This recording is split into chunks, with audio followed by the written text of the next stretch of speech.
बिस्मिल्लाहिर्रहमानिर्रहीम। बेटा, लास्ट दो क्लासों में हम लोगों ने इंटीग्रेशन पढ़ा था। और हमने इंटीग्रेशन में सबसे पहले जो है वो इंटीग्रेशन करना सीखी थी कि हम लोग इंटीग्रेट किस तरह करते हैं। तो ना लोग बताए इंटीग्रेशन किस तरह होती है। पावर जो है वो +1 होती है और नई पावर नीचे आके डिवाइड हो जाती है। और एंड में आता है हमेशा +c। इसके हमने कुछ एग्जाम्पल्स करी थी। फिर इसके बाद जो है हम लोगों ने ब्रैकेट की इंटीग्रेशन सीखी थी।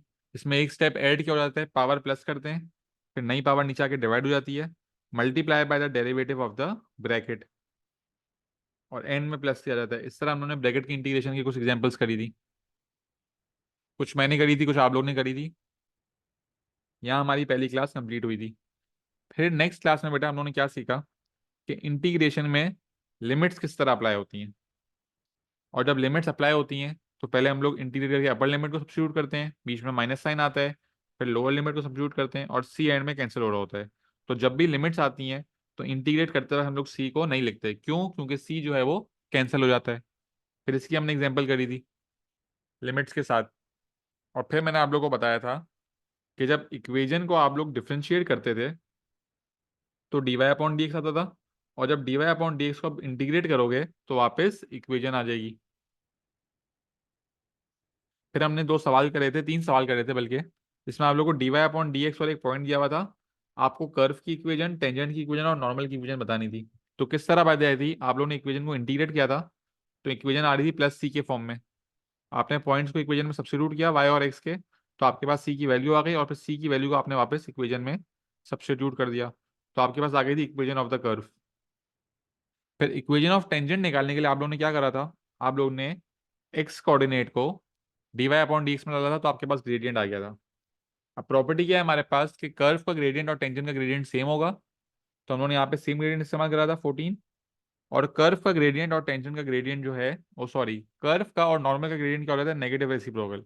तो 14 को यहाँ पे नेगेटिव रेसिप्रोकल करके -1/14 आया, हमने इसको यहाँ पे इस्तेमाल किया, तो ये आ गई इक्वेशन ऑफ नॉर्मल। इसके बाद हमने दो सवाल और किए थे, ये सवाल तो आप लोग ने करके दिया था मुझे। और फिर ये हम लोग ने एक और सवाल करा था लास्ट क्लास में। क्या यहाँ तक किसी बच्चे को कोई मसला है? बेसिक इंटीग्रेशन, ब्रैकेट की इंटीग्रेशन, इंटीग्रेशन विद लिमिट्स, और d y upon d x से equation of curve, equation of tangent, equation of normal, ये चीजें हम कर चुके हैं। क्या यहाँ तक कोई मसला है? नहीं। ठीक है। अब हमारे पास बच्चों दो चीजें बची हैं, एरिया अंडर द कर्व और वॉल्यूम अंडर द कर्व। आज की हमारी क्लास का ऑब्जेक्टिव है कि आज हम लोग एरिया अंडर द कर्व सीख लें। ठीक है, आज हमें सीखना है area under the curve.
Hello.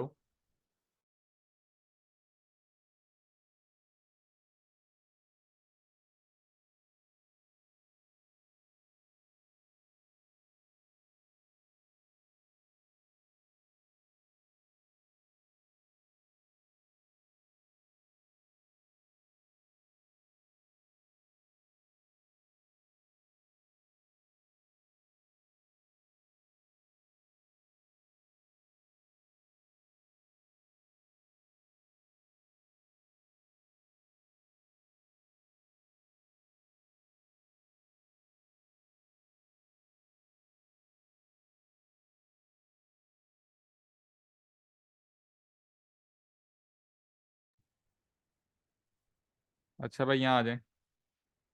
अच्छा, एरिया अंडर द कर्व, यहाँ पे मैंने हेडिंग डाली है। अभी मैं आपको जो एग्जांपल करा रहा हूँ वो लाइन से करा रहा हूँ, उसकी एक वजह है। ये एक लाइन बनी हुई है। अच्छा बच्चों, आप लोग देखो यहाँ पे एक शेप बन रहा है।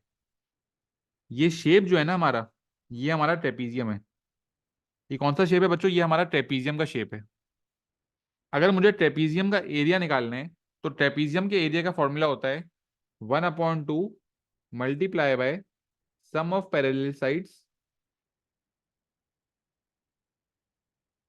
Multiply by height. ये हम लोग ने बच्चों ओ लेवल मैथ्स में सीखा था। तो अगर हम लोग देखें, तो यहाँ हमारे पैरेलल साइड जो है वो एक 1 है और एक 8 है, और हाइट जो है हमारे पास वो है 3। तो अगर मैं इस ट्रेपीजियम का एरिया निकालूं तो 1/2 प्लस 1 + 8 मल्टीप्लाई बाय 3।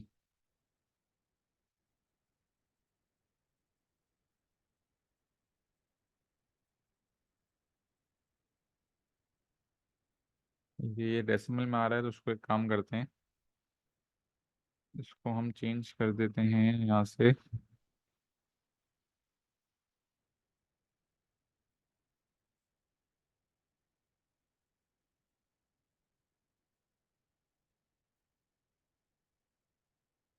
ये साइड हम 1 ले लेते हैं, ये साइड 7 ले लेते हैं,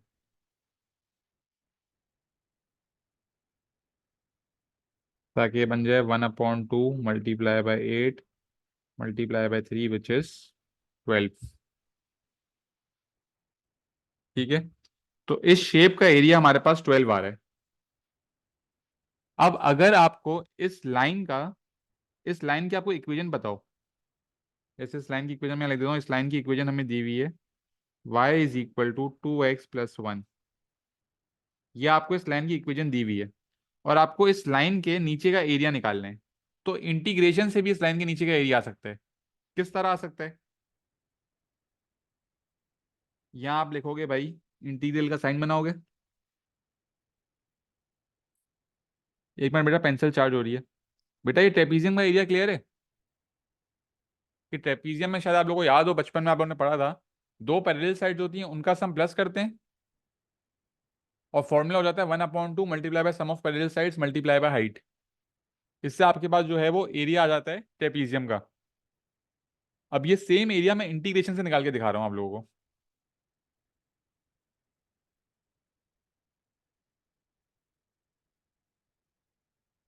अब इंटीग्रेशन से एरिया किस तरह आएगा? आपके पास लाइन क्या दी हुई है?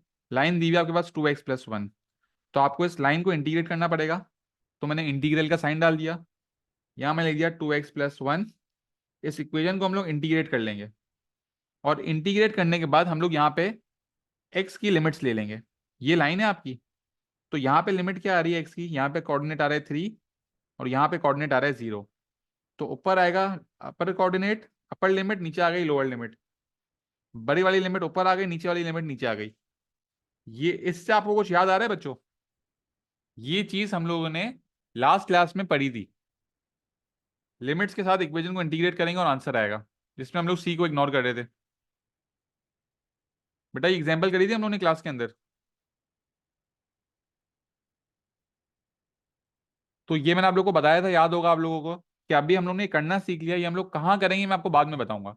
तो एरिया अंडर द कर्व में ये चीज अप्लाई हो रही होती है। तो ये चीज जो यहाँ पे दी हुई थी, ये आपको अब खुद से बनानी पड़ी। ये अब मैंने अभी इस सवाल में खुद से बनाई है। किस तरह बनाई? जो आपकी इक्वेशन थी वो अपने लिए 2x + 1, उसको हम करेंगे इंटीग्रेट, और बाहर आ जाएंगे हमारे पास x की लिमिट्स 3 और 0। अब इसे सॉल्व करेंगे तो मेरे हिसाब से इसका आंसर भी 12 ही आना चाहिए। अब चेक कर लेते हैं। इंटीग्रेट करो भाई, 2x² / 2 +1 को इंटीग्रेट करेंगे x आ जाएगा। ये 2 और 2 कैंसिल, ये बन गया x² + x। अब ब्रैकेट बन जाएगा, लिमिट्स होंगी 3 और 0। पहले अपर लिमिट डालते हैं, तो 3 का स्क्वायर +3, बीच में माइनस साइन आएगी, 0 का स्क्वायर +0। 3 का स्क्वायर इज 9, 9 + 3 इज 12। 0 का स्क्वायर इज 0, 0 + 0 इज 0, 12 - 0 इज 12। तो यहाँ भी आप लोग का जो आंसर है वो 12 ही आ रहा है। तो आप लोग चेक कर सकते हो कि यहाँ और यहाँ आपका आंसर सेम आ रहा है। ठीक है, बात समझ आ गई? इंटीग्रेशन से आंसर किस तरह सेम आ रहा है। अब सवाल में देखो हेडिंग लिखी हुई थी इंटीग्र एरिया अंडर द कर्व, लेकिन मैंने आप लोगों को यहाँ पे एरिया अंडर द लाइन का सवाल कराया है। क्यों करवाया है? ताकि मैं आप लोग को बता सकूं कि लाइन से, लाइन का जब हम लोग इस तरह एरिया निकालेंगे और जब मैं शेप का एरिया निकालूंगा तो आंसर जो है वो सेम ही आएगा। मतलब ये जो तरीका है हमारा, ये तरीका बिल्कुल सही है। क्योंकि जब पेपर में कर्व बना हुआ आएगा बच्चों, तो आप लोग शेप से चेक नहीं कर पाओगे क्या आंसर सही आ रहा है नहीं आ रहा है, आपको डायरेक्टली यही मेथड अप्लाई करना पड़ेगा।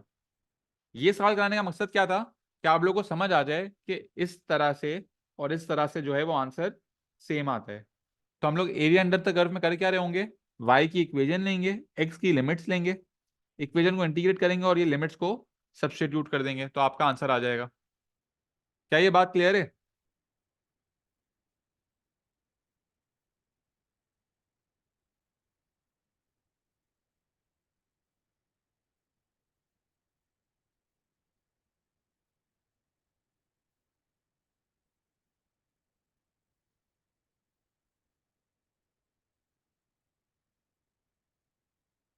अच्छा बच्चों, एक और एग्जांपल देख लेते हैं लाइन की।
ये आपके पास एक लाइन दी हुई है y is equal to 2x। अब ये स्ट्रेट लाइन है, तो जब स्ट्रेट लाइन होती है तो यहाँ पे एक शेप बन जाएगा। शेप कौन सा बन रहा है? अब यहाँ पे हमारे पास ट्राइंगल बन रहा है जिसकी बेस 5 है और हाइट 10 है। तो अगर मैं ट्राइंगल का एरिया निकालूं 1/2 multiply by base multiply by height, तो ये आ जाएगा आपके पास 25। और अगर अब मैं इसे एरिया के फॉर्मूले से करूं जो एरिया अंडर द कर्व है, तो उसमें क्या होगा, इक्वेशन दी हुई है 2x, तो इंटीग्रल का साइन बना, बाहर आया 2x। इस इक्वेशन को हमें इंटीग्रेट भी करना पड़ेगा। अपर लिमिट होगी 5, लोअर लिमिट होगी 0। तो ऊपर 5 लिखेंगे, नीचे 0 लिखेंगे। जब मैं इक्वेशन को इंटीग्रेट करूंगा तो ये हो जाएगा 2x² अपॉन 2। ये 2 और 2 हो गए कैंसिल, हमारे पास बच गया x²। लिमिट से 5 और 0, तो ये हो जाएगा 5 का स्क्वायर माइनस 0 का square, which is 25 minus 0 which is 25। तो आप लोग चेक कर लो, आप लोग का आंसर जो है वो सेम ही आ रहा है। ठीक है, कोई मसला है यहाँ तक? अब हम लोग अब अपने एक्चुअल टॉपिक पे जाएं जो कि है एरिया अंडर द कर्व। मतलब अब जब मैं कर्व के सवाल दूंगा तो आप लोग इस तरह से सॉल्व नहीं करोगे, आप लोग डायरेक्टली इस तरह से सॉल्व कर रहे होगे। ठीक है,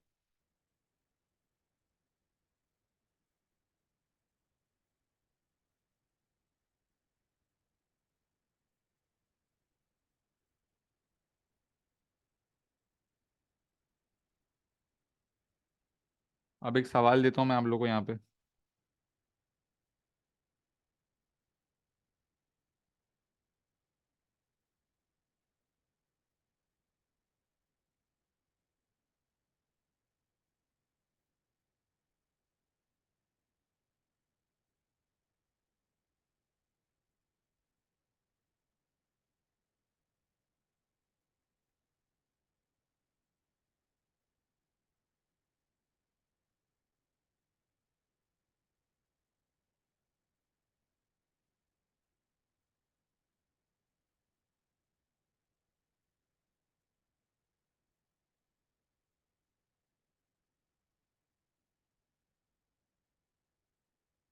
कभी कभार बच्चों सवाल इस तरह लिखा हुआ आता है, find the area between the curve y is equal to 3x² x is equal to 1, x is equal to 3 and the x axis. अब इसको हम लोग सिंप्लीफाई किस तरह करेंगे? हमारे पास कर्व की इक्वेशन क्या दी हुई है? y is equal to 3x square ना। तो मैं लिखूंगा 3x स्क्वायर। इस इक्वेशन को मुझे इंटीग्रेट भी करना होगा, तो मैंने यहाँ पे इंटीग्रल का साइन बना के डॉट dx लिख दिया है। और अब दो लिमिट्स दी हुई हैं, x is equal to 1, x is equal to 3। वो लिमिट्स यहाँ पे आ जाएंगी। अपर लिमिट ऊपर, लोअर लिमिट नीचे। अब वही चीज करेंगे जो हम लोगों ने लास्ट क्लास में सीखी थी। इक्वेशन को इंटीग्रेट करके लिमिट्स को सब्स्टिट्यूट कर देंगे। तो 3x स्क्वायर बन जाएगा 3x³ अपॉन 3। ये 3 और 3 कैंसिल हो गए, बच गया x³। अपर लिमिट आई 3, लोअर लिमिट आई 1। पहले हम लोग 3 को सब्स्टिट्यूट करेंगे, फिर हम लोग 1 को सब्स्टिट्यूट करेंगे। तो 3 का क्यूब इज 27, 1 का क्यूब इज 1। आंसर आ गया आप लोगों के पास 26। ये आ गया एरिया अंडर द कर्व। बच्चों कोई मसला है यहाँ तक? उम्मीद है आसान लग रहा होगा आप लोगों को।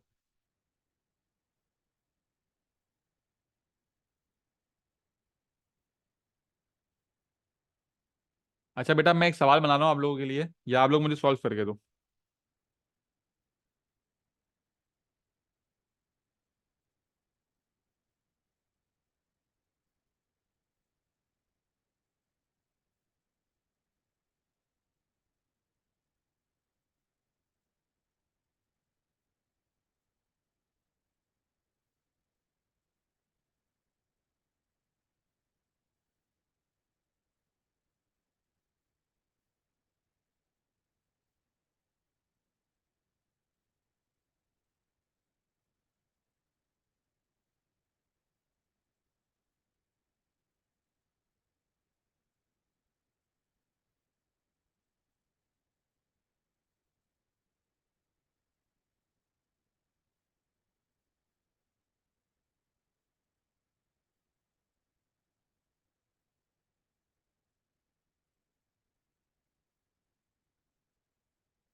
बेटा ये एरिया बताना होता है शेडेड रीजन।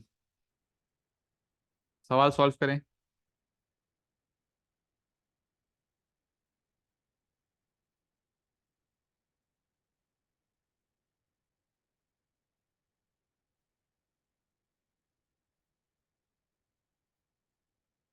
सिर्फ बेटा इस सवाल के लिए मैं आप लोग को इसकी इक्वेशन बना देता हूँ। कि इक्वेशन आपको दी हुई है 2x square plus 3x plus 1। तो आप लोग यहाँ पे लिखोगे 2x square plus 3x plus 1। Integral का साइन बनेगा, आगे आएगा डॉट dx। अब आप यहाँ पे लिमिट्स देखोगे, तो अपर लिमिट आएगी 3, लोअर लिमिट आएगी 1। बेटा ये सवाल आप लोग खुद से सॉल्व करो। इक्वेशन को इंटीग्रेट करो, पहले 3 डालो फिर 1 डालो, दोनों को माइनस करो, मुझे आंसर बताओ। जल्दी से करो, 5 मिनट के अंदर अंदर कर लो बेटा ये सवाल।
क्या आंसर आ रहा है भाई?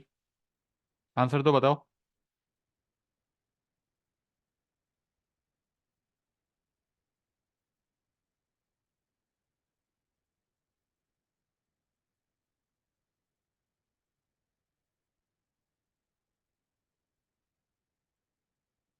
जल्दी जल्दी बताओ यार, फिर मैं करना शुरू कर रहा हूँ।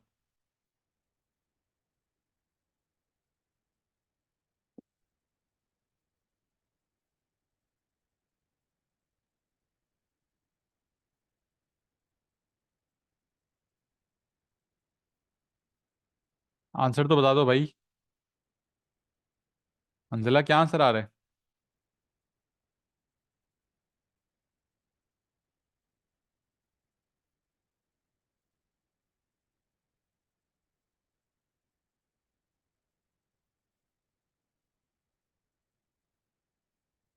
चलो चेक कर लेते हैं आपका आंसर सही है या नहीं। इस इक्वेशन को हमें इंटीग्रेट करना है। तो ये हो जाएगा 2x³ upon 3 plus 3x² upon 2 plus x। Limits हो गई 3 और 1। पहले 3 को सब्स्टिट्यूट करेंगे।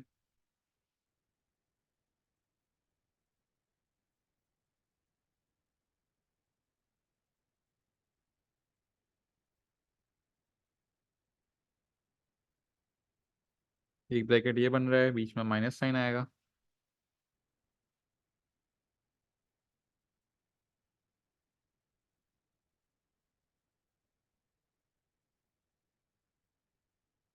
इसका आंसर क्या आ रहा है भाई?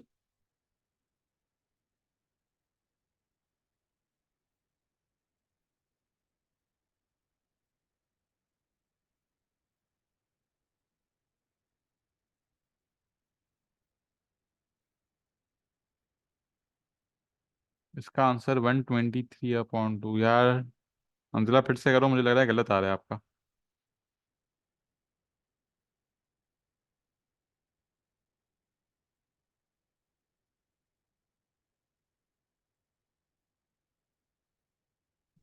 एक काम करो, अलग अलग बता दो। इसका आंसर अलग बताओ, इसका आंसर अलग बताओ।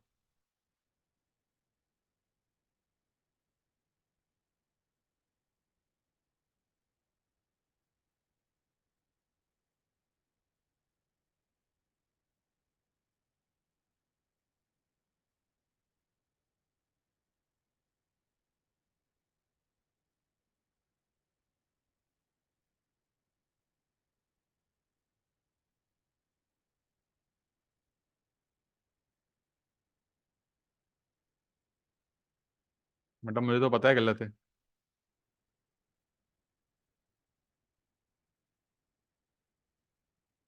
बेटा ये भी गलत आ रहा है यार, तुम क्या कर रहे हो? सिर्फ मुझे आप इसका आंसर बता दो यार।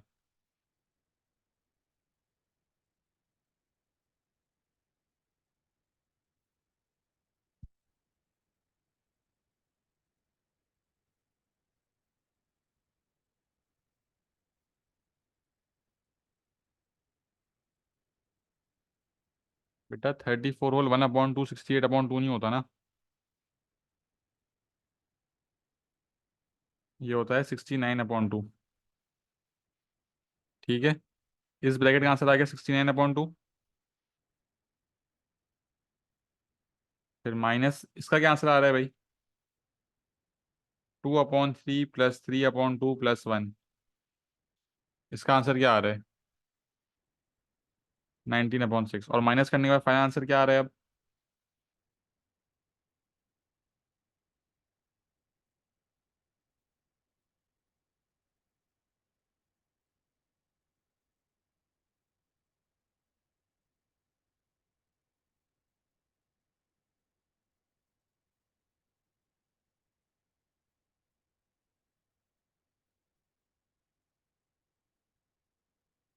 94/3 विच इज 31.33।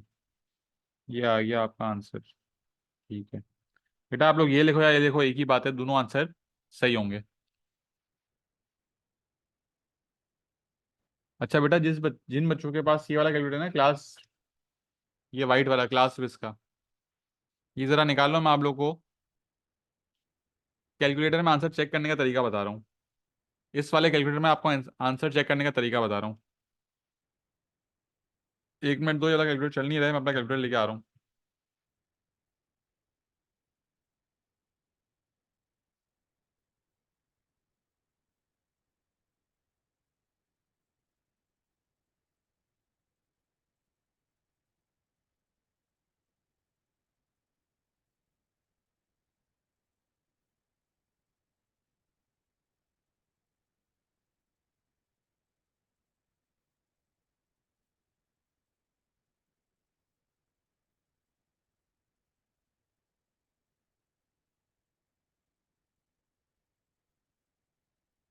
अच्छा भाई, जिन बच्चों के पास ये वाला कैलकुलेटर है बेटा, ये निकाल लें।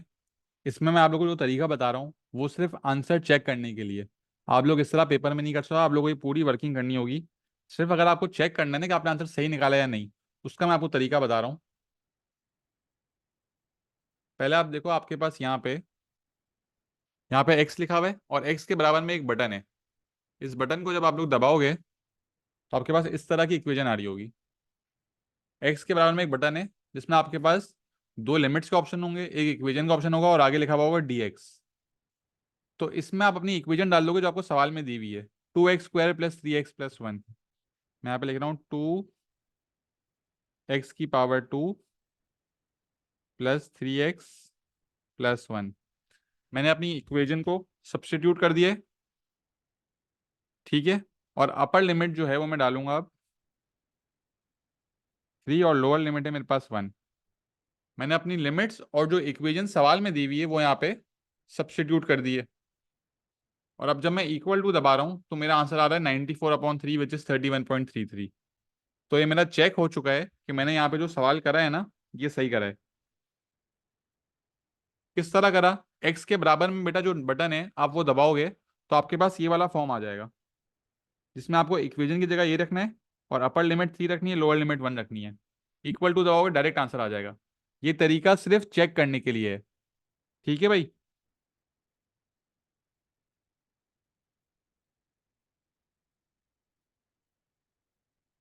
अब एक और सवाल मैं आप लोगों को करा देता हूँ जो आप लोगों के पेपर में आता है।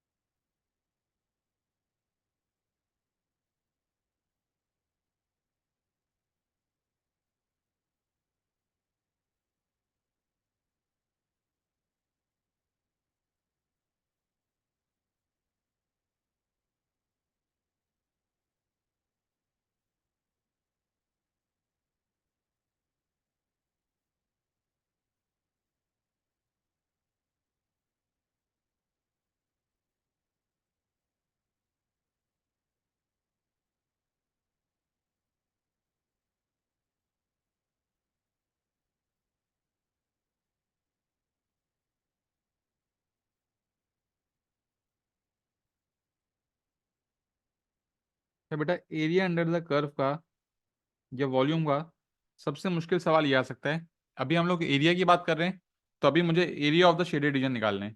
एक लाइन और एक कर्व के बीच का area of the shaded reason निकालना है। यहाँ पे मैं सवाल साइड पे लिख देता हूँ। Find the area of the shaded reason.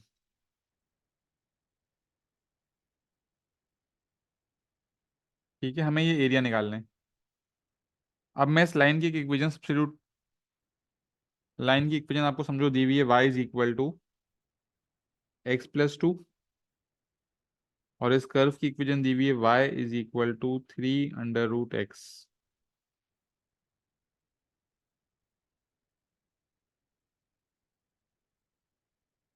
बाहर की तरफ लिख देता हूँ, y = 3√x। एक इक्वेशन आपके पास ये दी हुई है 3√x।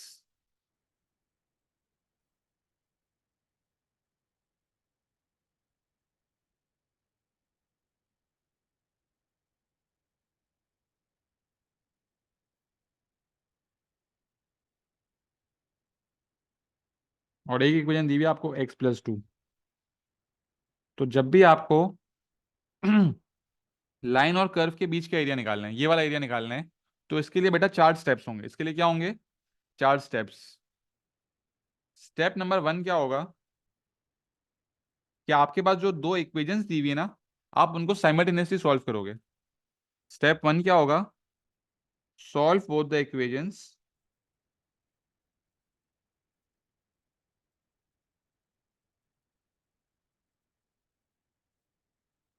साइमल्टेनियसली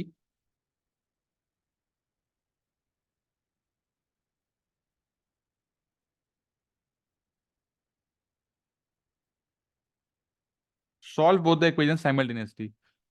दोनों इक्वेशंस को साइमल्टेनियसली सॉल्व करने से क्या होगा? आपके पास कर्व के और लाइन के जो इंटरसेक्शन पॉइंट है, जो ये पॉइंट है और ये पॉइंट है, ये दोनों पॉइंट्स आ जाएंगे।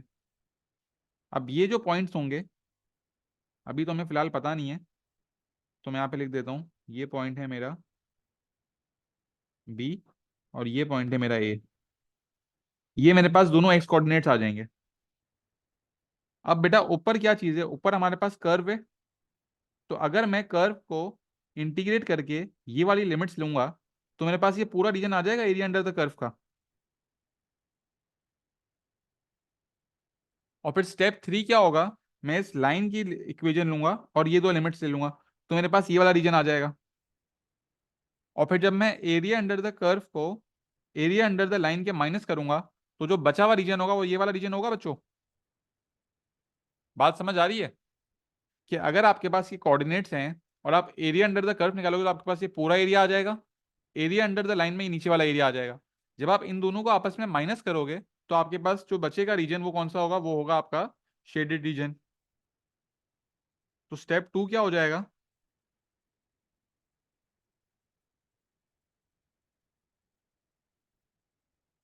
कि आपकी अपर लिमिट जो है वो बी होगी, लोअर लिमिट ए होगी। जो बेटा आगे होती है वो अपर लिमिट होती है, जो पीछे होती है वो लोअर लिमिट। कर्व की इक्वेशन लोगे और इंटीग्रेट कर लोगे, तो इससे आ जाएगा बेटा एरिया 1, जो ये पूरा होगा। फिर स्टेप 3 क्या होगा? लिमिट्स आपकी सेम ही होंगी, बी और ए। अब आप लाइन की इक्वेशन लोगे और उसको इंटीग्रेट कर लोगे, तो आपके पास जो एरिया आएगा, ये इसको आप नाम देते हैं एरिया 2। और फिर आखिरी स्टेप क्या होगा? Area of the shaded reason.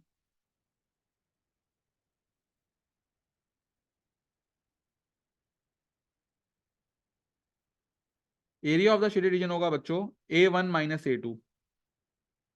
Curve का रीजन माइनस लाइन का रीजन। तो जो आंसर आएगा वो आपका शेडेड रीजन होगा। जो आंसर आएगा वो आप लोग का शेडेड रीजन होगा। क्या ये 4 स्टेप्स आप लोगों को क्लियर हैं बच्चों? क्या ये 4 स्टेप्स क्लियर हैं? तो मैं ये सवाल सॉल्व करना शुरू करूं?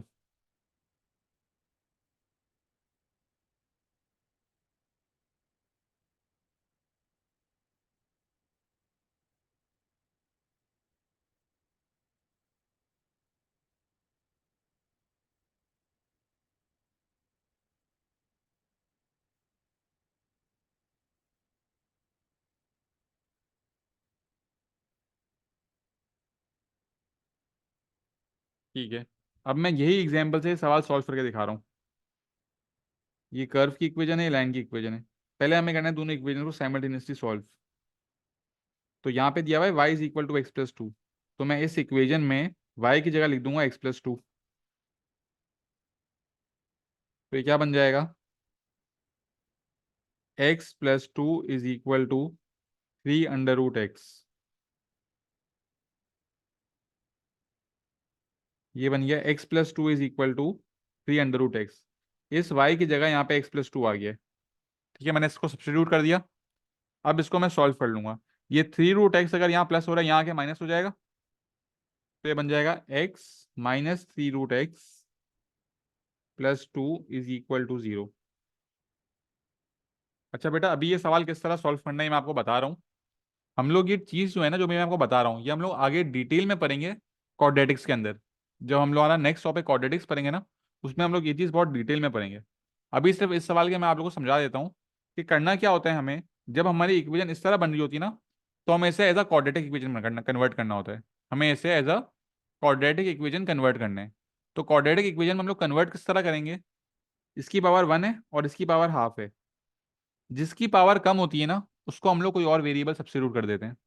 जैसे यहाँ पे x और अंडर रूट एक्स में अंडर रूट एक्स की पावर कम है, तो मैं क्या करूंगा, अंडर रूट एक्स को कोई और वेरिएबल सपोज कर दूंगा। जैसे मैं बोलता हूँ under root x is equal to a, under root x is equal to ए।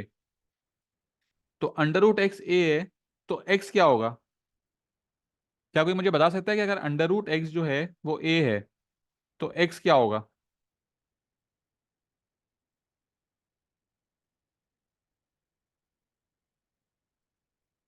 अगर मैं ये बात सब्स्टिट्यूट कर रहा हूँ कि सपोज कर रहा हूँ कि अंडर रूट एक्स ए है, तो एक्स क्या होगा?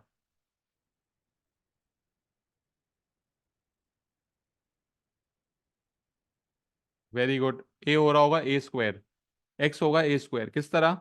यहाँ पे रूट है, रूट को हटाने के लिए मैं स्क्वायर बोथ साइड्स करूंगा, तो ये रूट और स्क्वायर कैंसिल होगा, यहाँ एक्स बच जाएगा और यहाँ पे आ जाएगा ए स्क्वायर। तो अगर रूट एक्स ए है तो एक्स होगा ए स्क्वायर। तो अभी इक्वेशन क्या बन गई, एक्स की जगह आ गया ए स्क्वायर -3, रूट एक्स की जगह आ गया ए +2 इज इक्वल टू 0। अब इस क्वाड्रेटिक इक्वेशन को हम मिडिल टर्म ब्रेकिंग से सॉल्व कर लेंगे। यहाँ आप क्या लिख रहे होगे, 1 × 2 = 2, 2 के फैक्टर 2 2 × 1, 2 और 1 से -3 किस तरह आएगा, -2 और -1।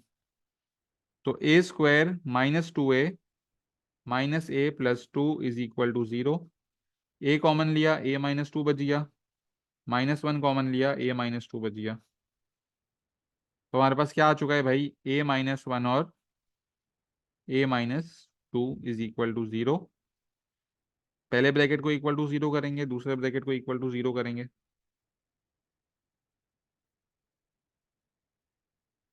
तो a की वैल्यू एक आ रही है 1 और a की एक वैल्यू आ रही है 2। ठीक है। अब बच्चों ये हमारी लिमिट्स नहीं है, इस बात का ख्याल रखना, ये हमारी लिमिट्स नहीं है। हमें x की वैल्यूज निकालनी है ना। हमने रूट एक्स को a सपोज किया था, तो मैं वापस a की जगह रूट एक्स को सब्स्टिट्यूट कर दूंगा। मैंने वैल्यूज निकाल लिया, मैं लिख दूंगा root x is equal to 1, root x is equal to 2। और x निकालने के लिए हम लोग स्क्वायर बोथ साइड्स कर देंगे। तो ये x की एक वैल्यू आ गई 1 और ये x की वैल्यू आ गई 4। तो पहला स्टेप हमारा हो चुका है कि हमारी अपर लिमिट जो है वो 4 आ रही है और लोअर लिमिट जो है वो 1 आ रही है। बच्चों क्या पहला स्टेप क्लियर है? ये एक टॉपिक है डिस्गाइज क्वाड्रेटिक्स, जो हम लोग अगले टॉपिक में बहुत डिटेल में पढ़ेंगे। फिलहाल अभी के लिए ये क्लियर है।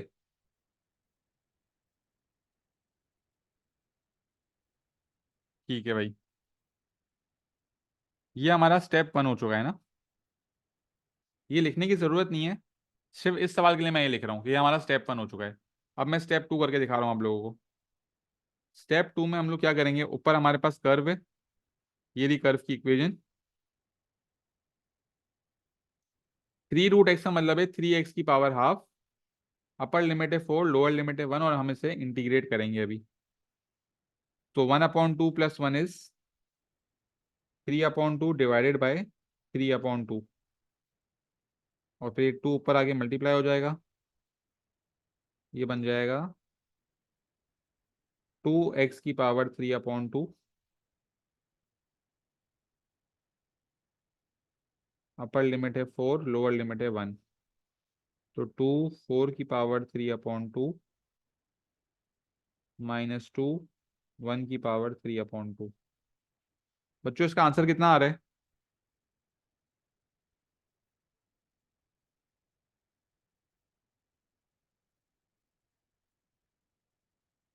ये आना चाहिए 16 - 2 विच इज 14। तो ये आपके पास आ चुका है एरिया अंडर द कर्व। ये बच्चों आपके पास आ चुका है एरिया अंडर द कर्व 14। अब स्टेप 3 क्या है, area under the line. Upper limit 4, lower limit 1, equation है x + 2 डॉट dx। x + 2 को इंटीग्रेट करेंगे, हमारे पास आएगा x² / 2 + 2x, upper limit 4, lower limit 1, 4 का स्क्वायर अपॉन 2 + 2 4, ये एक ब्रैकेट हो गया, -1 का square upon 2 + 2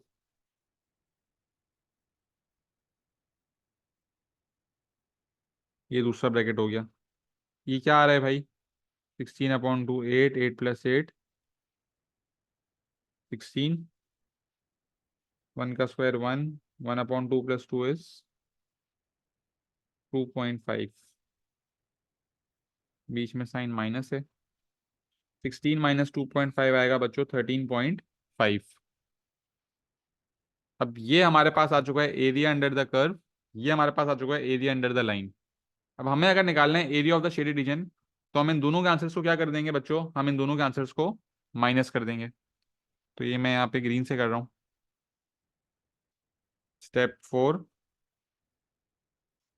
area of shaded region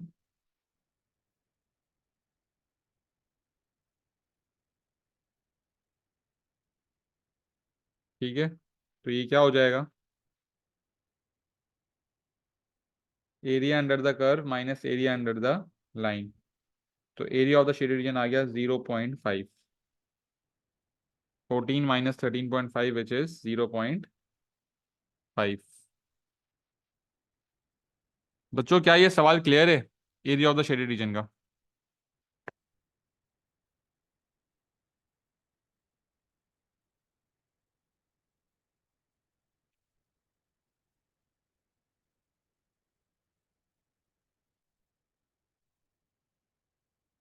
ठीक है, आज की क्लास हमारी यहीं तक है।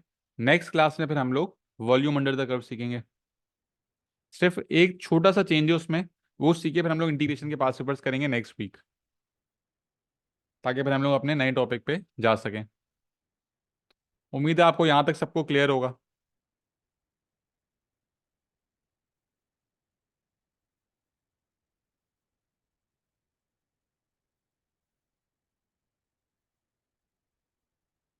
ओके बच्चों, अल्लाह हाफिज़। मिलते हैं एक छोटे से ब्रेक के बाद।